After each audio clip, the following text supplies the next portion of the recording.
¿Cómo están, amigos y amigas? Bienvenidos a la tercera entrega de Territorio Líder, programa que se produce desde Udima Media y que dirige un servidor, Graciano Palomo.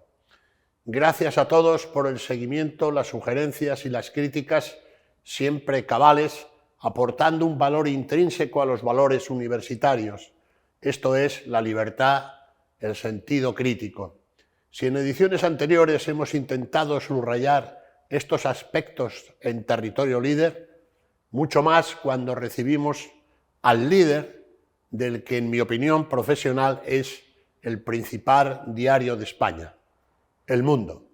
Esta universidad se complace en recibir al protagonista y este programa se esponja al compartir 45 minutos de conversación con el responsable de un medio informativo que, de no existir, habría que inventar.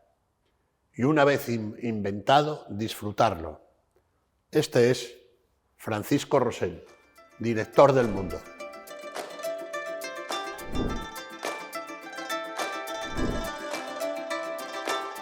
Desde el 30 de mayo de 2017, Francisco Rosell Fernández, nacido en Puertollano, en Ciudad Real, es el director del diario El Mundo. Su vasta y enjundiosa carrera periodística se inicia en el momento mismo de arrancar la transición española, justamente en el Correo de Andalucía, medio para el que cubre los primeros pasos del considerado milagro de la transición.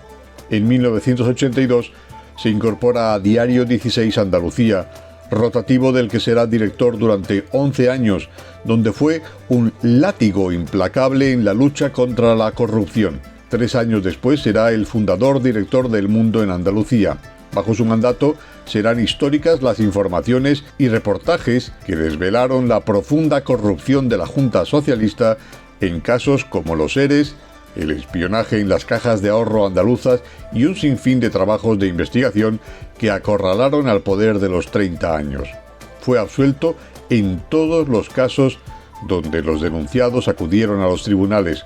Ha sido y es comentarista en los principales medios audiovisuales españoles y es autor de libros de éxitos tales como 30 años de nada, Anatomía del régimen andaluz, y El bueno de Manolo, dedicado al expresidente de la Junta, exministro y presidente del PSOE.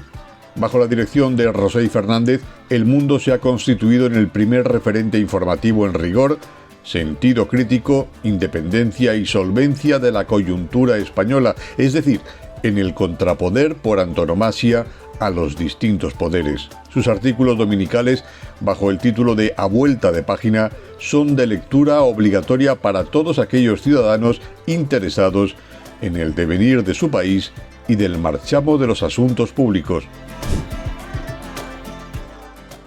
Francisco Rosell, director del Mundo, bienvenido a Territorio Líder, programa de esta universidad. Muchas gracias, Graciano, muchas gracias a la universidad por esta invitación, es un placer.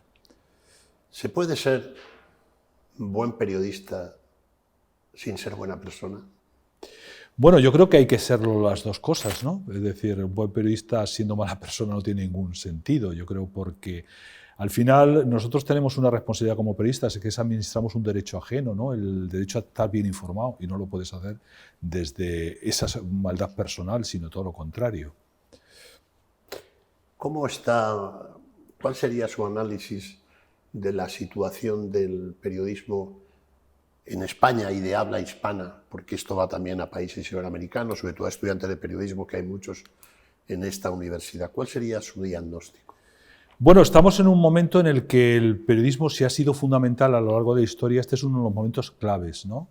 Es un momento en el que la labor de los periodistas para trasladar y hacer el tamiz y la labor de escrutinio de las cosas para explicar lo que pasa, la gente está muy bien informada aparentemente, pero no se entera de grandes cosas por la sobredosis de información. Y luego otra apariencia, ahora mismo uno de los grandes problemas que tenemos es las noticias falsas, que es una contradicción sus propios términos. Si son noticias no pueden ser falsas. Exacto. Pero tenemos enemigos muy poderosos en ese terreno. Incluso los propios medios, los propios gobiernos, cuando nos dicen vamos a atajar las noticias falsas, realmente se convierten en propagadores de esa noticia falsa y es un elemento de contaminación añadido, y esto conlleva pues, un proceso de deterioro de la libertad de los ciudadanos y de derechos básicos. Por tanto, estamos en un momento fundamental en el que el ejercicio del periodismo es clave. ¿Y qué es el director del Mundo? ¿Cuál es lo esencial, lo primero que exige a un redactor? No digo ya a su cuadro de mando, sino a un redactor. Pues yo creo que para un redactor hay que tener, digamos, 3 cualidades, si me permites. Una es la cualidad de una buena formación y buenas lecturas, que tenga ese pozo necesario. Segundo, ser un curioso, y si me permites también la expresión, recordando a alguien, un periodista de viejo cuño como fue Larra, un curioso impertinente, porque hay que ser impertinente en esa tarea. Y luego saber que hay que también tener una constancia para sacar adelante informaciones, investigaciones que son claves, porque al final los distintos poderes lo que quieren es ocultarnos la realidad. Es decir, que los periodistas seamos propagadores de la propaganda, valga también la redundancia. Y por tanto necesitas constancia, y esa constancia muchas veces te causa perjuicio, te causa graves trastornos, pero no conozco ningún ejercicio más apasionado de la libertad que el periodismo, y eso lo uno te compensa con lo otro. Hay algunos alumnos de la casa que han visto en las webs y en las redes y en los intranet de la Universidad UDIMA, que usted venía aquí, y ha habido varios que han preguntado, nos interesaría conocer cómo es el día al día, cómo se organiza el diario El Mundo. Bueno, el día a día ahora es una jornada intensa, ¿no? Porque antes con las ediciones de papel era mucho más limitado, ahora son las 24 horas y prácticamente la labor de un director son los 365 días del año a todas horas. Estamos como los bomberos, pendientes de porque al final la agenda no la marcamos nosotros, la marca la actualidad. Pero para que se hagan una idea, un poco la organización del propio periódico, nosotros a las 10 menos cuarto de la mañana tenemos la primera reunión, en la que ¿Qué asisten? ¿Quiénes?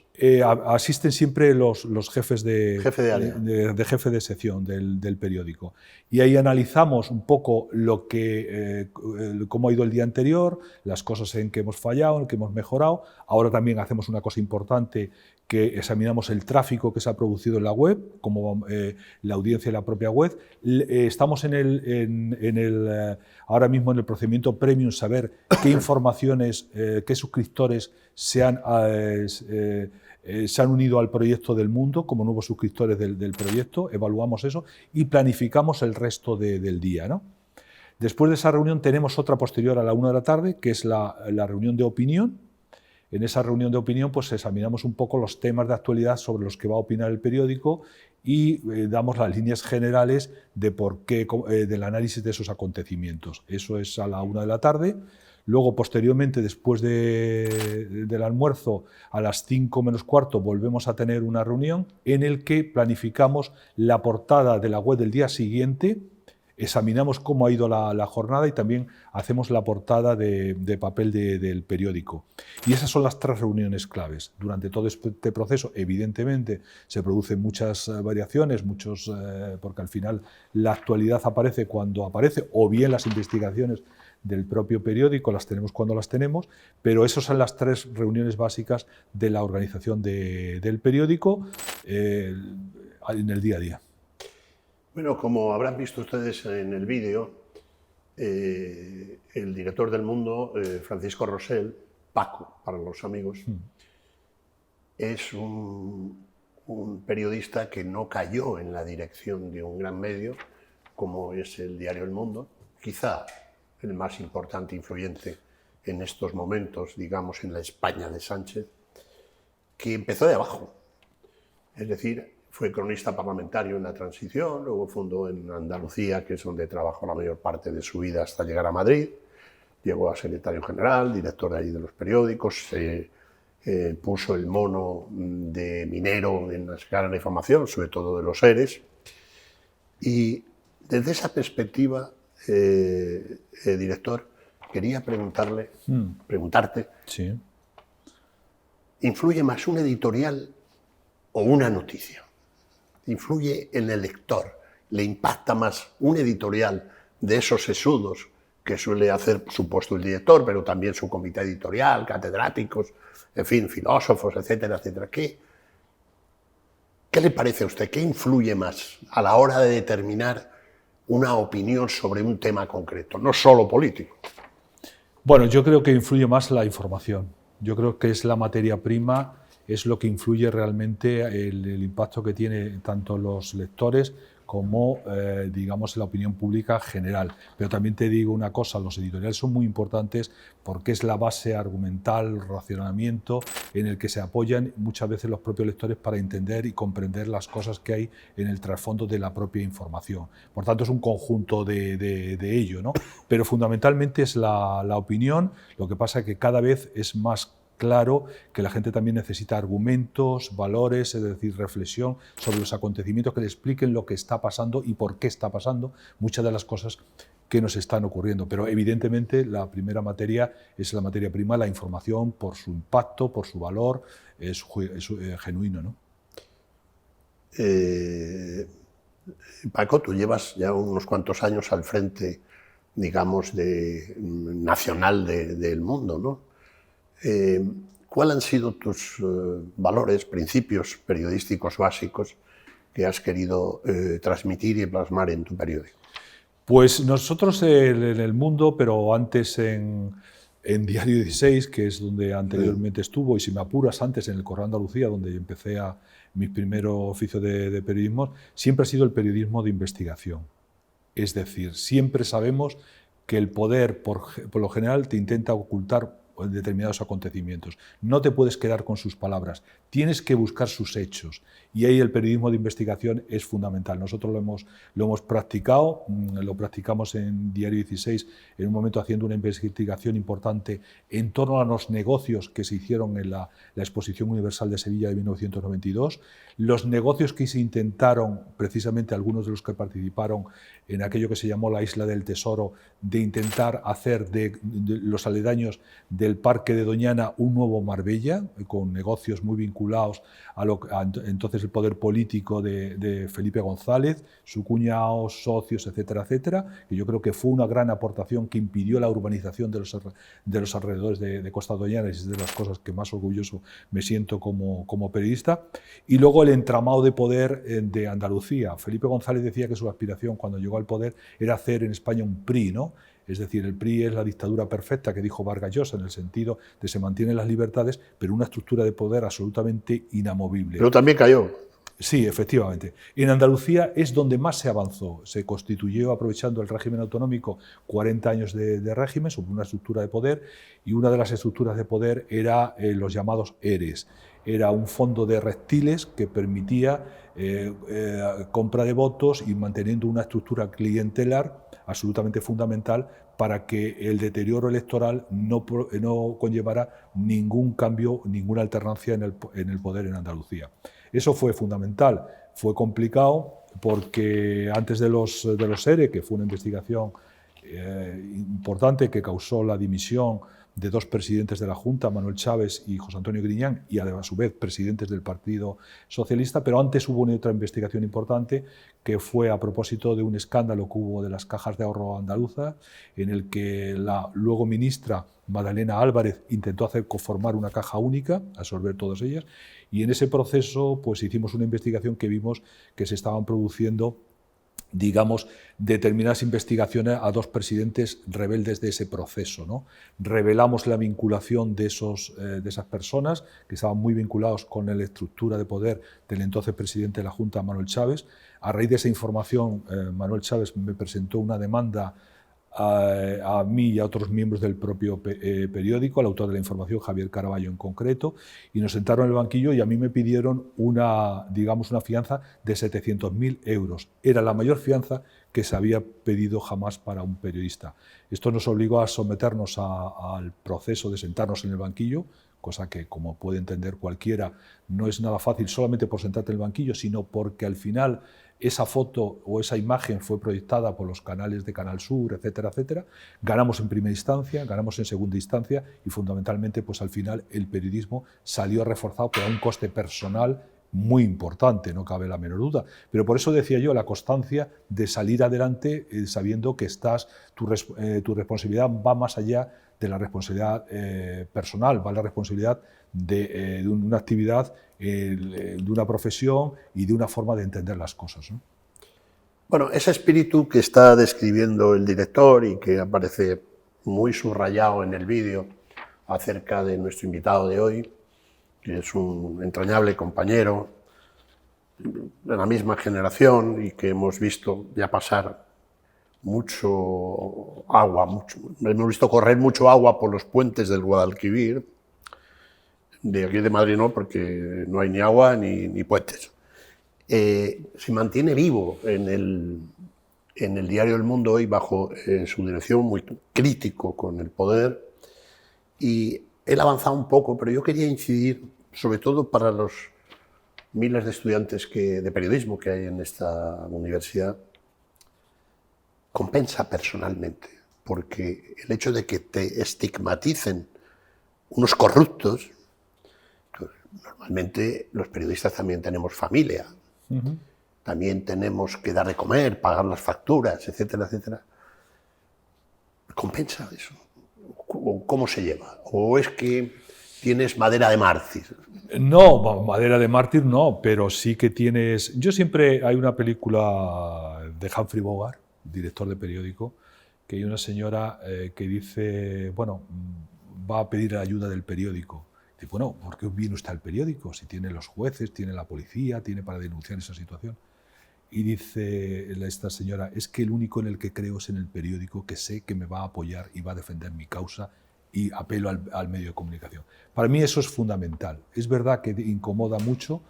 En Andalucía, pues evidentemente no es fácil, porque cuando tú estás sometido, y podría decir una anécdota que es muy reveladora de ciertas cosas que pasaban en Andalucía y que para mí fue terrible. El día que nos absolvieron en primera instancia, pues lógicamente íbamos con el ánimo encogido porque sabíamos la presión del propio régimen andaluz ante los poderes judiciales que podía tener. Y cuando conocimos la absolución, una periodista de de la cadena SER, malhumorada, cabreada porque nos hubieran absuelto, rompió la copia que le habían facilitado de esa sentencia. Eso revela un estado de ánimo de en qué condiciones estábamos ejerciendo el periodismo. Pero para mí, Graciano, esto es fundamental. Si es que además, si no mantienes tu independencia, no la preservas, en el momento que tú agachas una vez la cabeza, ya tienes que ir con la cabeza agachada siempre. Por tanto, es incómodo, muy difícil. Tu familia no siempre lo entiende, evidentemente. Yo viví algún episodio que lógicamente era difícil de explicárselo a tu familia, diciendo, oye, ¿por qué entras tú en eso? Déjalo pasar, tú tampoco tienes mayor responsabilidad que todos los que te acompañan, pero yo entiendo que si estamos en el periodismo estamos para eso, ¿no? Si no, nos dedicaríamos a otra actividad, ¿no? Sí, hay un aspecto que yo también, como viejo rockero de la cosa, me llama poderosamente la atención en sus, vamos a llamarlas, homilías dominicales, a vuelta de página. Cada domingo, tanto en la web, como en el periódico online, como en papel, yo en este aspecto recomendaría que compren el periódico El Domingo del Mundo, que viene súper cuajado. Digo que lo que me llama la atención dentro de una profesión que hemos vivido tanto y que hemos visto a las distintas generaciones llegar, que efectivamente a Paco Rosell no le ha caído la dirección del Mundo por la chimenea. Estaba ahí comiendo jamón de jabugo y le ha caído No, oiga, aquí hay muchas lecturas, ¿no?, en lo que se puede colegir de sus artículos dominicales. ¿Tiene usted la sensación de que las nuevas generaciones que se han incorporado, y usted tiene mucha gente joven en el periódico, en las distintas áreas y tal, están mejor preparadas que las anteriores o todo esto es un cuento chino? Que al final la letra con sangre entra. Vamos a ver. Yo creo que lo que se está produciendo es una gran grieta. Creo que hay jóvenes en las nuevas generaciones muy preparadas y otras que desgraciadamente no están preparadas. Yo creo que hay una inflación de titulados. Hoy publicamos en El Mundo una idea. Otra cosa es que a determinadas jóvenes por determinadas necesidades le van a dar el título. Eso, regalar el título significa que al final no vale ni el papel en el que está escrito el título. Por tanto, va a haber gente... Sí, como los pesos venezolanos.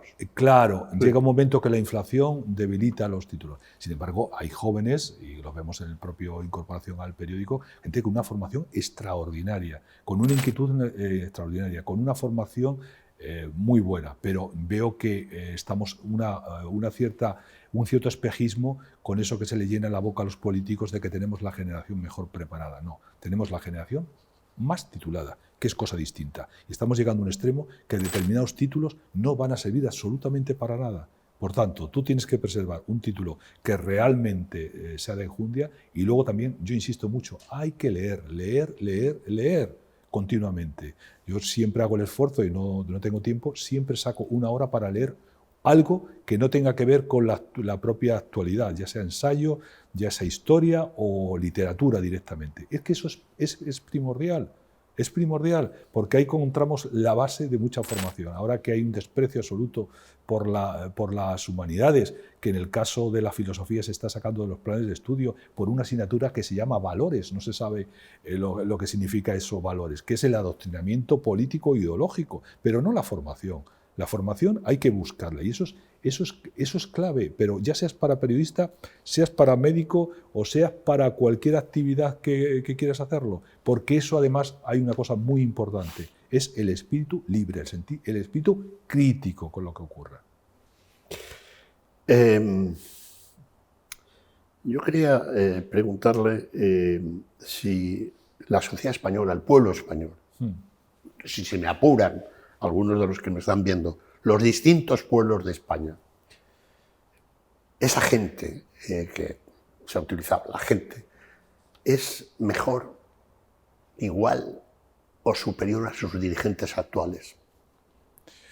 No solo me refiero a políticos, director, Sí. Me refiero a presidentes de empresa, a la sociedad civil también, pero básicamente a los políticos. ¿Es mejor o peor o qué? Bueno, ya sabes el célebre acerto que cada pueblo tiene los gobernantes que se merece, ¿no? Y bueno, pues hay veces que tienes esa sensación y ahí también muchas veces decimos, es que la clase política es horrible, tal y cual, pero lo dijo en un célebre artículo Ortega a propósito de la universidad. Hay determinadas élites que no son mejor que la clase política. Dicho lo cual, yo sí creo que nos merecemos una élite mejor, unos gobernantes mejores. Realmente la degradación que se está produciendo en la clase política española es tremenda. ¿Qué ha pasado aquí? Durante la transición hubo que improvisar una clase política y, de hecho, profesionales de muchísimas actividades se incorporaron a la política porque consideraron que por un servicio a su país debían contribuir al proceso de la democracia. Recordarás que nos burlábamos entonces de ese gobierno de PNNs que tenía Adolfo Suárez. Y mira, ahora el gobierno de PNNs sería una élite extraordinaria para el gobierno que tenemos. ¿Qué ha ocurrido? En lugar de facilitar la incorporación de gente de talento a la actividad pública, a la gestión de pública, hemos producido un proceso de degradación con una cosa terrible, en apariencia buena, que eran las incompatibilidades. Yo entiendo las incompatibilidades que si tú has ejercido una tarea no puedes seguir ejerciendo en el mismo terreno en la actividad privada, hay una incompatibilidad manifiesta. Pero ¿qué se hizo? Vallar para que los mejores, los que tenían un oficio fuera de la política, no pudieran llegar a la política. ¿Qué ha ocurrido? Que al final a la política han llegado los que no pueden ser otra cosa. Los que no pueden ser otra cosa. Entonces esa degradación la estamos pagando de manera descarnada, Y esto sí que lo estamos pagando porque al final la política está ocupando tantos campos que invade lo judicial, invade el campo profesional, la economía, etcétera, etcétera. Y todo eso produce un deterioro terrible que como país estamos pagando de forma apreciable, ¿no? Usted supongo que conoce a un tal Pedro Sánchez, ¿no? Pues sí, como Pedro Sánchez lo conozco por las casualidades de la vida. Cuando surgió todo el asunto del affair de los ERE y un poco la situación de corrupción, porque no solamente los ERE, eran muchos casos de corrupción los que se daban cita desgraciadamente en Andalucía, para mal de los propios ciudadanos, pues se organizaban algunos debates en algunas televisiones aquí en Madrid, y el contrincante o la persona que venía a darme la réplica en estos temas, como altavoz o de Griñán o del propio Chávez, era entonces una persona desconocida como era Pedro Sánchez.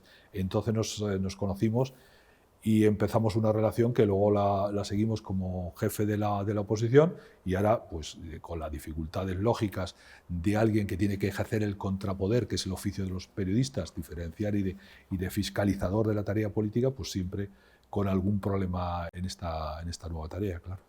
Y supongo que le quita su periódico algunas horas de sueño, ¿no? Porque realmente ante, digamos, una posición que podríamos calificar de leviskiana de grandes grupos mediáticos o ex grandes grupos mediáticos, el mundo sigue fiel a lo que usted decía, que tiene una función clásica y básica de contrapoder. ¿Usted entiende así el periodismo? Es que el periodismo nació para eso. Es que es como si el periodismo lo podemos dar en cualquier fórmula, en cualquier formato, pero si pierde su alma, y su alma es el espíritu crítico.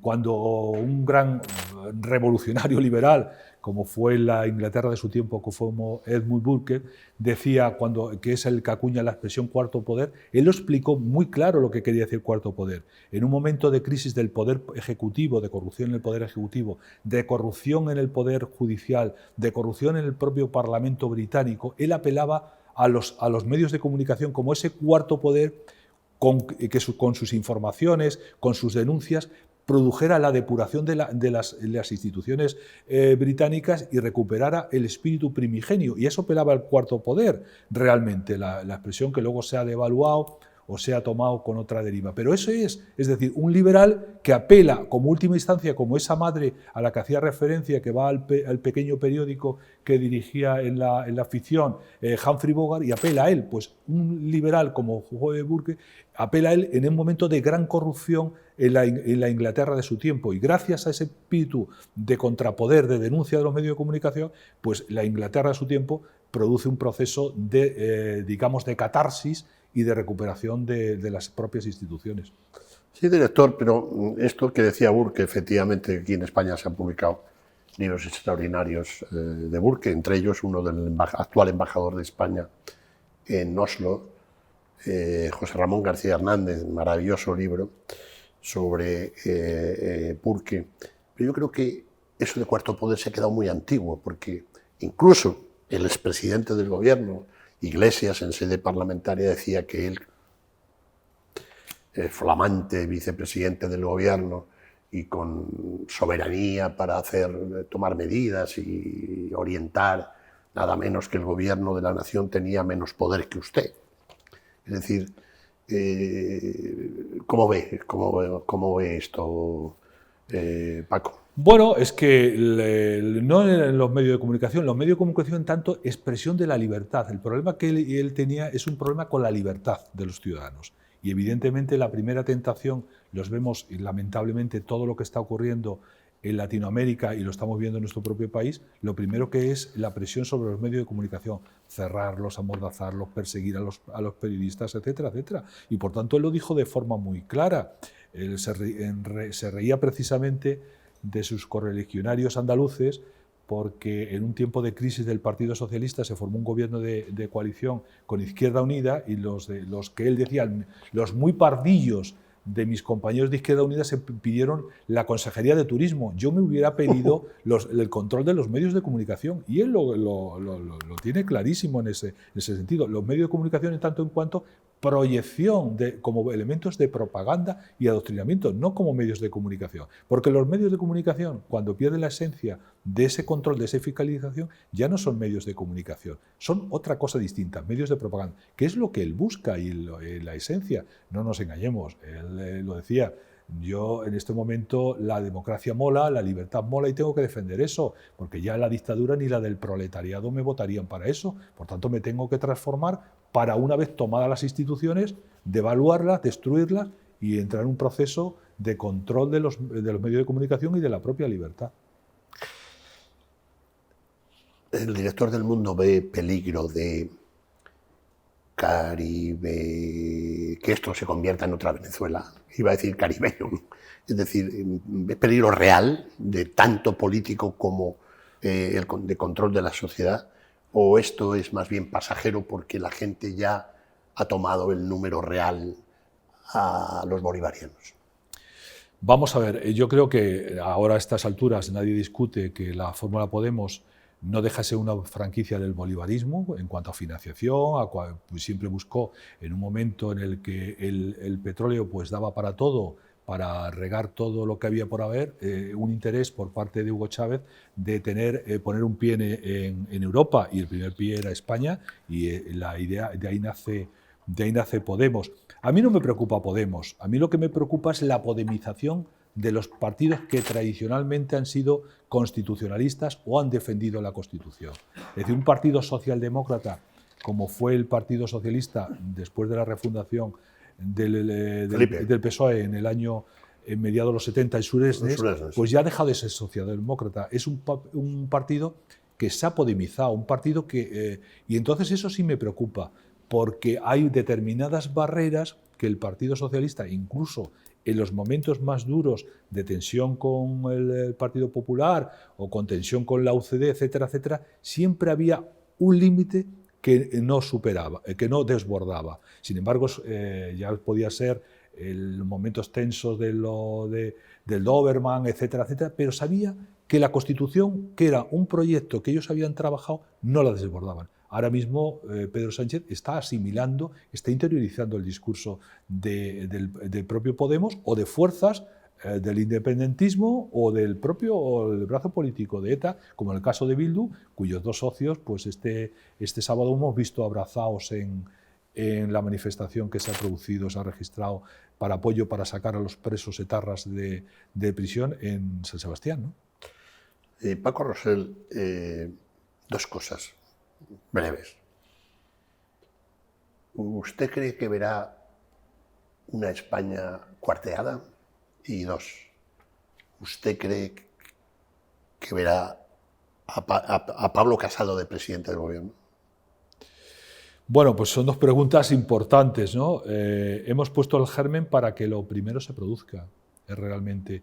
Porque después del golpe que se produjo, el golpe separatista en Cataluña, realmente lo que se ha hecho es que por parte del gobierno se haya legitimado ese golpe, asimilando como socios, y se haya legalizado, poniendo a través de lo que llama el Tribunal Supremo al oponerse a esos indultos, un autoindulto, porque beneficiaba tanto a Pedro Sánchez como a sus socios, ¿no? Cuando tú te cargas una sentencia del Tribunal Supremo en la que se prueba que se produjo un delito de sedición, pues evidentemente estás legalizando y lo haces socio de tu gobierno, los instalas en la gobernación del Estado, estás poniendo las bases para que ese proceso a medio plazo se produzca.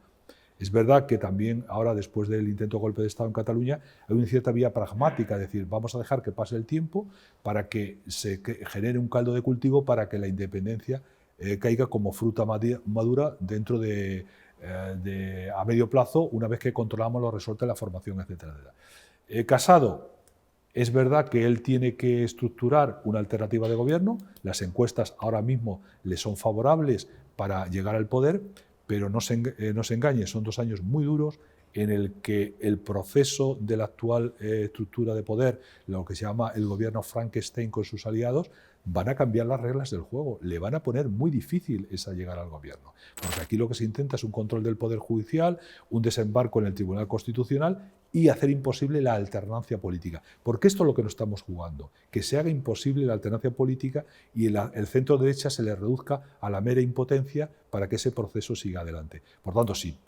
Pablo Casado es consciente de la dificultad y saber lo que hay en juego, pues en la medida que lo frene podrá llegar al poder. Pero esperando y viendo no le va a caer como fruta madura la llegada al poder. Va a tener que pelear para garantizarse unas condiciones para que esa alternancia se produzca y en ese sentido pues pueda capitalizar el desgaste que conlleva el ejercicio de gobierno o los muchos errores que a mi juicio está cometiendo en el terreno político o en el terreno económico en el que vemos hoy mismo. Ayer conocimos informes tanto del Banco de España como de la IREF en la que dice que la recuperación no va a ser los términos que se había pronosticado el gobierno, ni muchísimo menos. Fuimos el país que más caro pagó en términos no solamente sanitarios, sino en términos económicos el COVID, y vamos a ser el país que más tarde vamos a salir de esa evidente recuperación cuando se produzca.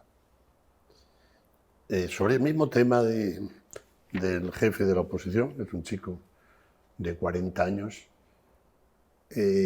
usted ha sido duro en alguno de los últimos artículos dominicales que ha publicado, señalando y poniendo el dedo en la llaga. ¿Cómo reacciona una persona tan joven, de nuevo cuño, digamos, que ha tenido responsabilidades, también muy joven, dentro del entonces partido en el gobierno? ¿Le hace caso, le llama, se cabrea, le manda un jamón? ¿Cómo es eso para que sepa? Bueno, normalmente los políticos no tienen buen encaje. Si están en la oposición tienen mejor encaje porque están en la oposición y ven que hay un panorama mediático que es muy adverso, más el que estamos ahora mismo. Por tanto, tiene que aceptar ciertas incomodidades que lógicamente no le agradan. Y como decía Churchill, a veces tienes que hacer digestión de cosas que no te agradan. Pero más que las personas, son los entornos. Son los que causan ese ruido. En cualquier caso, aquí, querido Graciano, no estamos para hacer amigos, tampoco enemigos, pero sí para ejercer enemigos vienen solos. Vienen solos. Estamos aquí para hacer nuestra tarea, es decir, y tenemos que ser incómodos. Digamos, cada periódico tiene su línea editorial, pero la independencia la tiene que preservar a capa y espada, porque en el momento que se convierta en una prolongación del poder político o de cualquier otro poder, pierde su esencia. Y el alma del periodismo no lo puede perder ni un periodista ni la cabecera que representa, porque eso es la garantía de que gobierne quien gobierne, ocurra lo que ocurra, vamos a enjuiciar los hechos por las consecuencias de esos hechos, no solamente o no por quien los protagonice, porque entonces nos estaríamos equivocando. Es verdad que muchas veces eso no es bien pagado por el elector. El elector tiene tendencia a que le den la razón a los suyos, ¿no? Pero ese es un camino que los propios lectores deben saber consciente, que eso es un camino muy corto que lleva a grandes errores que hemos pagado, lo hemos pagado a nivel político y lo hemos pagado incluso a niveles de instituciones fundamentales en el Estado, como es en algunos momentos por parte del rey don Juan Carlos, ¿no? Aquí hubo un momento en el que nada se le perdonaba, otro momento que se le perdonó todo, y yo creo que eso ha producido un deterioro en la propia institución.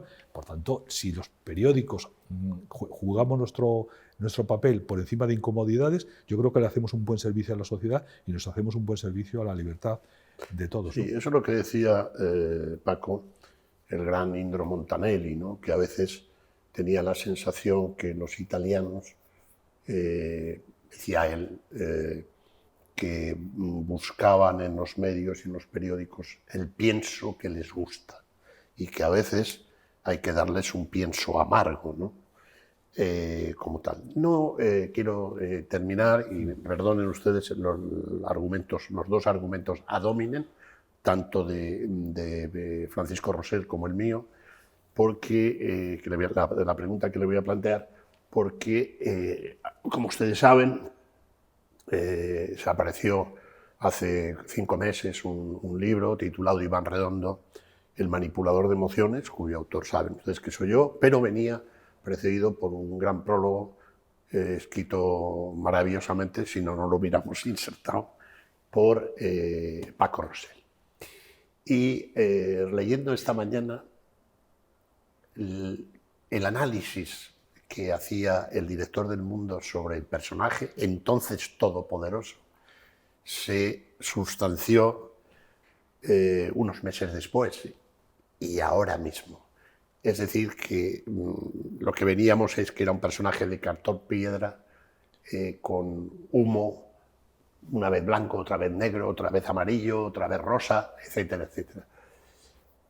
¿Qué me puede decir al respecto después de la caída del gran Rasputín guipuzcoano?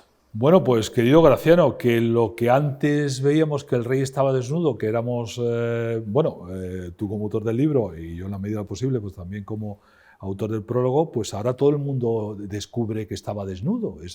Cuando hay una expresión que dice que el carisma se obtiene en el poder. Cuando pierdes el poder, te ves absolutamente tal como eres, porque tú lo has vivido. No solamente que hicieras ese libro con los riesgos que conlleva, es como Quevedo tratando de escribir al conde duque de Olivares en su momento, que le trajo unos perjuicios, le trajo una persecución, unas consecuencias. Es más, a ti te hizo el poder algo tremendo, que es poner a alguien a hacer una geografía que dijera lo cual, una vez publicada y una vez que ha caído el todopoderoso jefe del gabinete de Pedro Sánchez, que tenía más poder que cualquiera de sus vicepresidentes, incluso diría más que todos sus vicepresidentes juntos, pues ahora se ve lo ridículo de la historia. ¿Y qué? Pues al final se preserva un bien fundamental. Lo que pasa es que tienes que tener la constancia y el tiempo que te dé la razón.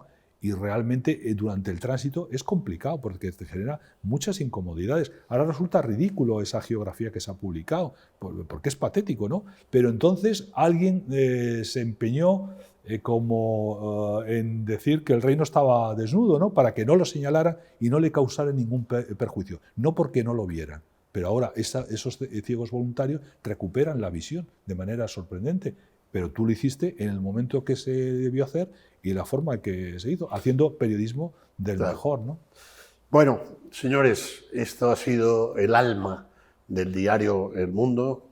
Gracias a mi amigo y colega Paco Rosell. Le deseo que esté, lo deseo por mí y por la sociedad española, muchos años al frente del principal periódico, el más influyente de estos momentos. Ustedes han tenido, digamos, ocasión de comprobarlos y por eso me permito a los 12.000, 15.000 alumnos que hay en esta universidad que compren en papel el diario El Mundo, o como son muy modernos, que pinchen el periódico online. Y desde luego no les va a defraudar, porque además los que sean los temas serios no significa que no sean divertidos y que, digamos, exciten el ánimo de los lectores. Francisco Rosell, muchísimas gracias por venir a esta casa. Muchas gracias. Y ya tendremos en otras ocasiones ocasión de hablar de lo divino, lo humano, del periodismo de nuestro país e incluso de la monarquía. Muy bien. Muchas gracias, Graciano, a ti, a la Audima y a los escuchas también por la atención que nos han prestado. Y siempre hay que tener en cuenta, la democracia es un hombre, un voto y un periódico en sentido amplio, es decir, una persona bien informada. Lo uno sin lo otro no es posible. Muchas gracias.